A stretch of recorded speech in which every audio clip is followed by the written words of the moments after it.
Good evening. This is our special board meeting on April 1st, 2024 for the Park District Board Commissioners for here in the Lake Bluff Park District, Lake County, Illinois. I'll ask first for Barsha, who's up in Zoom land, to do a roll call, please. I will be filling in for Marcia, who is unable to join us this evening. Thank you. So, with roll call, President Fielder, Here. Commissioner Greenfield, Here. Commissioner Lane, Here. Commissioner Raymore, Here. Commissioner Reeder, Here. Commissioner Walsh, Commissioner Weber. Here. Thank you. And then next, may I have a motion, please, to approve our agenda for this evening? Second. Roll call, please. Commissioner Greenfield, Yes. Commissioner Lane, Yes. Commissioner Raymore, Yes. Commissioner Reeder, Yes. Commissioner Weber, Yes. President Fielder. Yes. Next up, we have our statement of visitors. This permits anyone who is in attendance tonight or in attendance via Zoom to address the board on any matters pertaining to the Park District, whether they are on our agenda or not. We do not have anyone physically here at the Park District Rec Center. Is there anyone, Jeff, who is participating via Zoom who would like to make a statement at this time? There are no comments on Zoom. Thank you. On to verbal communications. Thank you for you very hearty commissioners, because this is our third meeting in a row on consecutive Mondays. But two things to bring to everybody's attention. First off, John through Irvin was contacted by Kurt Wolford from SMC. They would like to host a meeting for resilient coastal communities here at our beach on April 11th, which is a weekday. It's at 10 o'clock in the morning until 12:30. So John will be coordinating to have that set up and have that meeting conducted by the SMC down in our beach. And it sounds like it's open to participants as well as people obviously who are affected by it. Yeah, be open to the public, but, and I think kind of targeting staff from coastal communities in Lake County to familiarize them with, you know, the IDNR program, this coastal resilience program. Okay, so that's one thing to bring to everyone's attention. The other one is we say welcome aboard to Susan Henderson, Yes, who is the new HR generalist. Will Yes. join she will start tomorrow. tomorrow. What is her name? Susan Henderson. Okay, which is terrific. We now have someone in that role, and I'm sure that will, especially with gearing up for summer season, that will help tremendously with taking the load off of everybody who's been trying to pick up the pieces, as well as the part-time person who had that. Yes, So- she has more than 20 years of HR and payroll processing experience. And I think she's going to be a very good fit with our team. Very good. Okay, so when people stop by, we will say hello to Susan. On to our new business, and probably the primary reason why we're holding this meeting again tonight is again because of the grant from Osland with the $600,000 and our commitment to be able to repair and maintain the pool. We received a proposal from WT.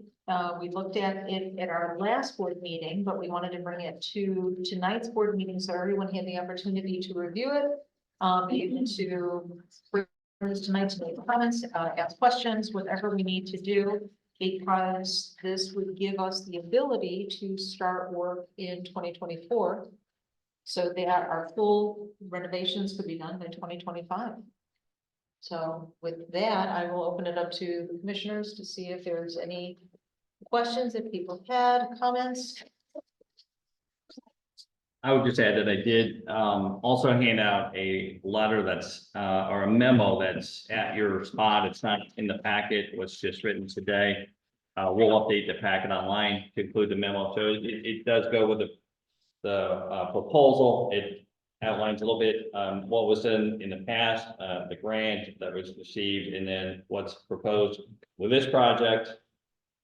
And then at the bottom there's a suggested motion. So staff, after reviewing this, we've met with virtually with two people from WT Engineering last week. Rich Clark, who was again the engineer involved with our project in the past, and also Todd that provided this proposal. And we really went through and kind of line by line to see what is covered, to make sure we're not missing something that's in the estimate, the original estimate, that maybe, you know, doesn't appear or worded differently.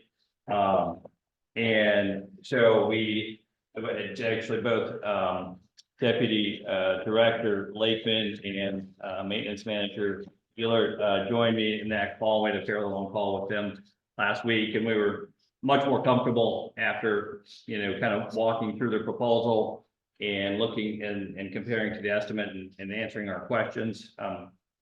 Just talking about some of the things that weren't spelled out necessarily, like reimbursable fees and, you know, how much that's going to be. And they were, you know, estimating only about $3,000. Maybe it's going to be a small number. It's just a 10% markup, kind of standard on anything that they actually need to do, you know, that they would then need to be reimbursed for, such as printing or some of those things. The material testing, you know, potentially another 5,000. But most everything was covered. The permits, you know, a little bit unknown because we have to apply. We'll have initially the fees. There's no permit fees with IDPH, but there's when you have to resubmit, there are fees.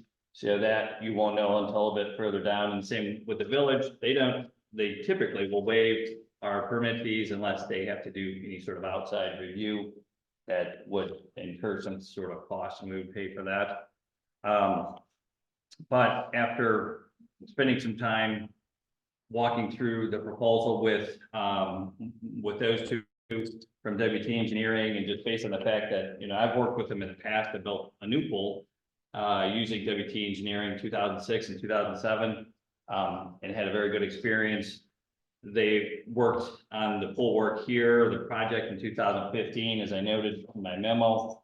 And they have a good reputation in the industry. So based on that, you know, the recommendation from staff is to approve the proposal so that we can move forward. We have a pretty tight timeline. But Rich Clark, I wrote it down. He said that he is extremely confident in this timeline, that they can prepare the bid documents, finish the design phase, you know, by early summer, bid it out, apply for those permits, and then start the construction, you know, in September, and have this done by early May so that we can fill the pool and do our lifeguard training and everything that we need to do. So, and he's already been talking to a couple of contractors, which included Stuckey Construction, one that's done some work here in Lake Bluff, and he's also talked to Shapkus Brothers, which is the one that did our surge pit liner a couple of years ago. So we're familiar with both of those companies. So he's been talking to them just about the lead time of materials and some of the work that would be done, and he's confident that this is a good, you know, timeline, and that we can get the work done and be ready to open next year by you know, by our opening date. So Okay, so this would include the new balancing tank, the new piping, the repair and releveling of the stainless gutter system, the new PVC liner, replacing deck lighting, which is much needed, refurbish the lift station, and improved access to the ADA restroom. and then there's a few things that we would look at as well. And they might be priced as alternates, or they may be included, which would be like the pump, the main pump, the heater. Again, we've had some discussions at staff level. Deck lights, which the fixtures, well, were replaced with this ComEd grant, but they still have leaning poles out there that really need to be either reset or replaced. So those are a couple of items, and then committee member Russell had suggested maybe getting an alternate bid to do all of the concrete instead of just this this includes repairing or replacing all the pipes around the pool, and then just replacing the concrete pretty much directly around the perimeter, just, you know, a few feet from the pool. So most of the concrete is not going to be replaced during this project. He had suggested getting an alternate price for that, so that it could be considered. He said that you might even have a resident that would step forward to donate that. He'd use the Glen Bridge a resident had donated $400,000 to replace that bridge. So maybe there's one that would want to step forward and do that. So the engineer thought that was a good idea to include it as an alternate, see what the price is. That's a good point. So I actually have a question, page. I'm looking at the space itself, it's under the site renovations. That 75 square feet is like a new deck. Plain concrete deck adjacent to pool on, so that we're talking about like that perimeter, that's 70. Yes, and it's, Square feet is. there is in the drawing, there's one that shows it, and that's in the FDM drawings that were submitted with the quote. And so, yeah, you see like the blade part, and then there's a line going to that little yellow box, that's the new filter room addition. So that's where the new balancing tank would be in that little box there. And so that gray, everything that's in the dark gray there would be the concrete that would be replaced after the new pipes go. And then this is taking the stainless steel gutters off, repairing, and then re-leveling and reinstalling those. Emily, refresh my memory, I think we did some like chlorine samples, maybe last year on the concrete, and those came back favorably, if I remember. They did, for the core strength, the concern was the face of the concrete, there's some of that's, breaking up some, and so that's part of this, it's gonna be patched. There was, a price to really go through, grind down, repair, replace all of it, but that was getting up to be closer to $500,000 just for that. So we went back to just patching, the worst of it, and that's, the estimate was 40 or 50,000 to do that. So that would be done. And he was saying, Rich Clark from WT Engineering was saying that some of those areas, if there's cracks, they'll leave it and go over top of that with stainless steel before the new PVC liner goes on, so that crack doesn't come through. Correct. So John, the costs then, we were looking at the last meeting, which is on page 16 of the packet. So we're saying that all those, we know about the architectural and engineering fees, but site survey, soil testing, that's all included in the WT. Yes. Well, Yes, there was still, material testing and, material testing is, an estimate of about 5,000. There were no permit fees in there. But that's what we just walked through, line by line to make sure that we're Right. not, that it's all there. that it's all included. We're not gonna have, a lot more added on. Good. Is it customary to have like the time frame that you're talking about with the proposal? To spell it out in the proposal itself. Right. There is, in some cases, you'll even do, like a fine if they're not done by a certain date, but that sometimes is counterproductive. You can't always control, some of the, just the timing on the, material when you get that. But I think that we can add that to this before I sign it. That's why I was asking for the board to authorize me to sign it, but if there's something we want to add to it, such as that, I can put down that, this is our intended timeline that, to do this, and this, and have it open by early May of 2025 and have that listed in the proposal. I think that would be great. We Sure. would include the timeline in the proposal, in detail as possible. And then in addition to that, based on your experience in doing pool before, what are some of the sort of hurdles that you might typically derail a timeline for a pool? Pool like reconstruction that we're doing here, or just in general? The first the first thing would be permits, and the permits is with IDPH, which does not move quickly.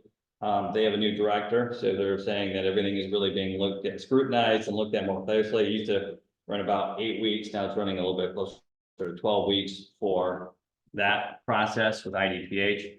And then it's the village, and with the village, it's really, I guess, I mean, it's mostly gonna depend on the RIO and whether that's required or not. I had a conversation with, with the village manager, Drew Irving, excuse me, where I had questioned that whether we needed an RIO for that, because a lot of this is mostly repair.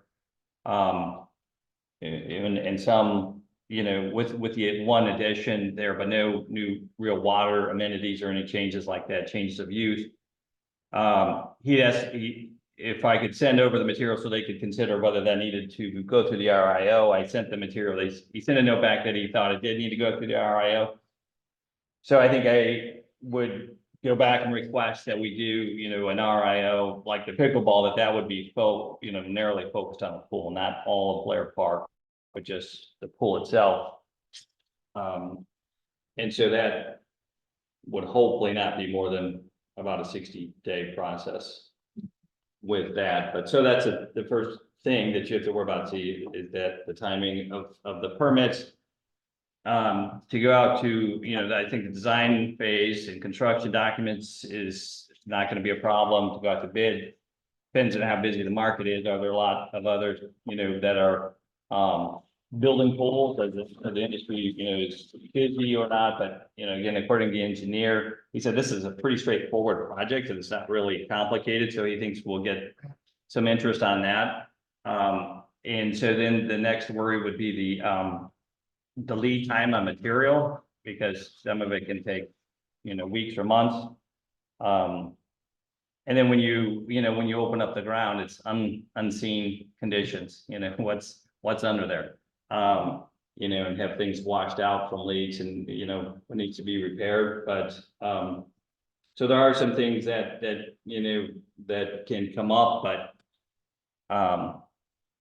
and I built a new pool in the same time frame, and this is not building a whole new pool. This is, you know, just doing some pretty major repairs and, you know, a few new things, but I think that this is still a pretty comfortable timeline. Do you have to, if we have to go through the Rio process or whatever we have to do for the village, do we have to wait for the IDPH permits first, or can they be done at the same time? Same time. Okay. That's a good question. The architectural and engineering piece, did you break this down a little bit? So it's on their proposal, it's 7 of 13, says in the middle. 299,000. Oh, that's on the estimate. So so the 299,000 is the estimate. Yeah. The proposal itself is, it says page 7 of 13. Let's see what page it is in the package. Thank you. So it's less than the original estimate. Got it. That was the other. Thank So you. yeah, page 8 of the packet. So it's 171,050 is their proposal, and you can see what the estimate is, which was much higher from FGM. So that's why, one of the reasons we were making sure that everything is covered, because it seems, you know, quite a bit lower, which is good. So again, the other thing, you know, that's not in here is a construction manager. So this architect / engineer is not the construction manager for the project. They can be on a separate fee, but that is listed in the estimate. So it's something that we're expecting. We don't have that expertise on staff to be able to manage it ourselves. So we will either need to hire a general contractor or a construction manager. Is that, I think, note on page 6 of the packet? The construction administration line. Yeah, with the sub note about Yeah. construction manager to be hired. Yeah, it's a good, yeah, and that's listed separately on the estimate itself. But the construction company provides their own manager, correct? Or is that, Yes, you can do that, or you can hire, hire a project manager? yes, a project manager, which would come through one of those, from one of those companies. Huh. So we talked to the engineer a little bit about that. Also talked with our attorney, Scott Puma, today about that. He's reviewed the contract. the proposal, and he was comfortable with it as well. So we'd have a little bit of time, but that would be, one of the next steps is deciding on general contractor, general, or construction manager for the project. And the original estimate was 493,000 for, was there? Correct. Can you get estimates on those? The Yes, different- we would bid that out and go for some different ones, and that includes a lot of stuff. I know that's a big fee, and that Mhm. includes a lot of different things in there, and that general conditions, it's like a lot of, it's safety equipment, and, it's all kinds of stuff that's, trailers, whatever, auxiliary lighting, things like that might be needed is kind of, so is a pretty big number, but a lot factored into that. But yes, we would get some competitive pricing, and I hope that number is a little bit high. Yeah. I think it probably is. And then I noticed there's the geotechnical engineering has soil borne. Can you explain that? Yes, I think that was where they need to open up. Where they're gonna have to open up the ground to do like the new balancing tank. They're gonna have to do some testing. Okay, so in that area. Yes. The concrete, I had informed them that we do have good core from just a year ago that we can provide to them, so they won't need to do that.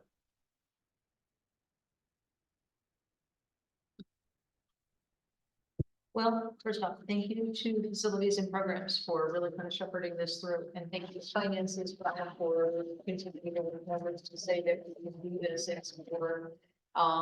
This is really exciting that it came together this quickly, and thank you to staff too, because of preparing the Owsley grant. I mean, it's all these components together that all converge. With that, I'd like to ask for a motion then to approve the proposed contract from WT Group in the amount of $171,050 and authorize Executive Director Bueller to sign the proposal. So, Second. And a roll call, please. Find my cheat sheet. Okay, Commissioner Greenfield, Yes. Commissioner Lane, Yes. Commissioner Raymore. Yes. Commissioner Reader, Yes. Commissioner Weber, yes. President Bueller. Yes. Okay, this is gonna be great to see this being promoted this summer so that people know. School passes are still being sold? Yeah. 15? There, I'm getting a lot of inquiries. So I'll give it off, it's working. Wonderful. Discount through the 14th, I think, right? Yeah. Discount right now. Okay, so get your pool passes now. All right, next and last on our agenda for this evening is the pickleball zoning review. Again, thank you to John for his continuing conversations through Urban, his village manager. We know that we are going to be set in front of the PCCBA on April 17th at 7 o'clock. This will be zoning for pickleball in 2 locations, in Blair Park and in Artesian. And the zoning will apply just to those particular locations. We had a conversation this afternoon with John Beeler with Scott Puma to talk about what to anticipate with going through the process. One of the things that Scott brought forward was the zoning looks at the impact on noise, the impact on value of homes, the impact on the aesthetics, and the impact on park usage. So in addressing that, what we would like to do, we've already talked about the sound study. And the village will be conducting their own sound study. Drew and John have talked about and we've already exchanged telephone numbers and contact information for Bob Unitek and for the Thunder Group. Thunder Group obviously will be the village's sound study group. We started to talk about park usage. Obviously, we've talked about it before with parking, with what things would look like in terms of sound mitigation and panels and so forth. So to have those parts of the presentation brought forward on that evening. We don't have to have a special meeting. All of the commissioners are able to attend that night because it's not as though we have to have our own meeting and our own agenda. We'll be participants with PCCBA. Was there something, and we will hit the sound study soon, within the next couple of days or so, to be able to supplement our application for, the zone for the village. Trying to think, was there anything else that Scott had brought forward in the meeting that we should, turn to Jim as well? I think that was everything. Yeah, I think the one thing we wanted to, point out was that the, village approved the hours, That's right. that we're currently using, the temporary hours for Blair Park, as well as the temporary hours for Artesian, which are a little bit different than Blair Park. Blair Park's a little more restrictive. They've approved those. Our request was to shift 2 days to Friday and Saturday. They did not approve that. They asked us to keep status quo, the days that we have now, and to use those as we go through the process. So that was their request. They've already started to assist, at least with maps, for the RIO process, and we're just, gathering our information and working on, timeline and just some things to submit or to, have with us for the presentation on the 17th. Can't remember if there was anything else that we talked to Scott about today. I think that was it, because he spoke of, let me kind of step back a little bit, and not that I don't have other things to do, but it's always interesting to watch the PCCBA meetings so that you get an idea of how they run their meetings as well. So it really is, Scott really said he's not going to be taking an active role, but he needs to be there, obviously, to help shepherd this through. But it will be staff, it'll be our commissioners and so forth, as well as our experts, bringing forward this information to say, what would be the appropriate zoning usage for Blair as well as for Artesian. So that's why we need these different aspects of, what's the history of pickleball, how we've met with residents to talk about this issue. Can we have somebody there from the sound mitigation group to be able to talk about that? So those are all components that will be brought forward that night in our, I'll call them experts. I'll continue to call them experts. We will have a sound expert. We'll talk about the housing expert. We'll talk about the mitigation expert, to be able to say, this is what we can do as a park district for appropriate play in these locations. And just to clarify, because I know not everybody was here last week, and we might have talked about it briefly, but so I know at the meeting before, the village manager had spoke about, providing an RIO plan for the entire Blair Park. Went back and met with the village manager, withdrew, and really emphasized that that's not what the board agreed to, and that's not how we wanted to move forward. So the village agreed to the RIO for pickleball only, so it's not for all of Blair Park, or all of Artesian, because we, have parking and other issues to look at there. So it's just focused on pickleball at those 2 sites. The piece of the puzzle that's still hanging out there is the grant, because the village did make that offer of providing funds and called it a grant to the park district. However, we've spoken several times about what are the parameters, how much is it, what kind of conditions, and we don't have anything definitive from the village yet. And I think in order to be able to have a definitive and comprehensive meeting on the 17th, it will be important for the village to put that in writing for us. It's not even like a general dollar value. We had a range, and Range? yeah, a range of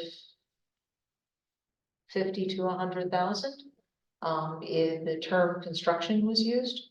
But really no real guardrails as to what this would be. And in order for us to have, if the village is going to make that kind of offer, it would be good to know exactly what they are offering in the dollar value. And in the past, they've done this before, right? They did that for the skate park. And how did they do it before for the skate park? Did they just wait and not give them the park board, any information? Or like, do we have any information on that of how that process worked in the past when they gave us money? That's a good question, because I wasn't, none of us were on board when the skate park was put together. Jim, I don't know for you, or that was before your time too. It was in 2001, Yeah. and the village gave money to the park district to build that skate park as part of it. It was a total of $40,000 between the park district and the village. So there had to have been some discussion, letter, memo of understanding. And I would think they would do the same thing now. Great. Yeah, Should be able to find that somewhere. Yeah. okay.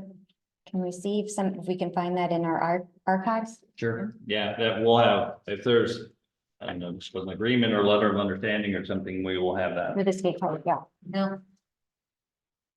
Okay. Drew would have been, Yeah, he was on there, Yeah. on that committee.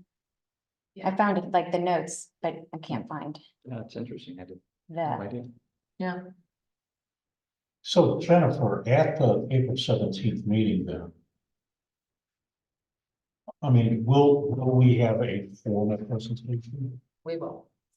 I will, and accept anyone's time and energy and input that would like to participate. And we already have some preliminary information, but I'm going to be relying heavily on staff and some other folks to put together, history of not only because she's such a good researcher on these things, history of the Blair Park usage for pickleball, for artesian as well. As John said, we're going to need maps to be able to show, we've talked about the parking consideration about using artesian and how heavily it's used during the summer for ball games and so forth. And knowing the propensity of 4 people coming in 4 different cars for a court, multiply that.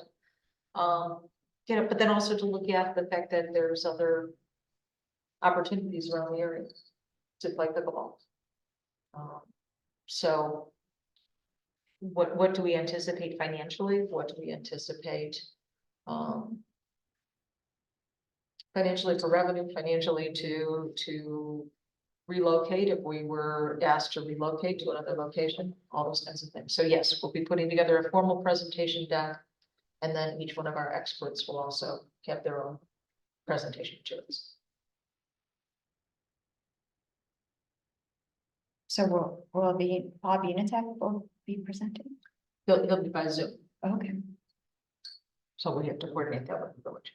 Is this the only topic on the agenda that night, do you know? I kind of think we are, but we'll clarify that with the village.